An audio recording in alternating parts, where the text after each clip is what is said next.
There are three main ways to install a door closer. A standard arm is installed on the inside of the door, with the arm extending outward. Best for exterior doors. A parallel arm is mounted on the outside, push side, of the door. It's common for commercial settings.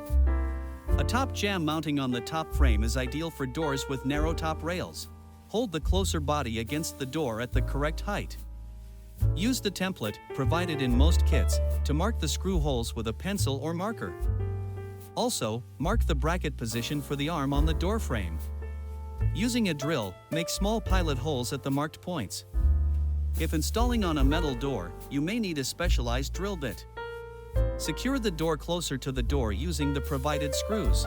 Ensure the closer's adjustment valves, if present, are facing the correct way for easy access. Attach one end of the closer arm to the body. Secure the other end to the mounting bracket on the door frame.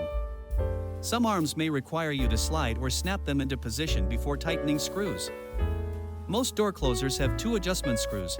The closing speed screw controls how fast the door swings shut. The latching speed screw controls the final few inches of movement before the door latches. Use a screwdriver to turn the screws clockwise to slow it down or counterclockwise to speed it up.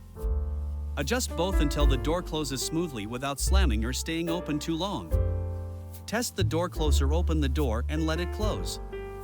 Observe the speed and adjust if necessary. If the door isn't fully closing, you may need to increase the tension slightly. Lubricate moving parts. Over time, apply a small amount of lubricant to keep the closer functioning smoothly. Check fire codes. If installing on a fire-rated door, ensure your closer meets local building codes.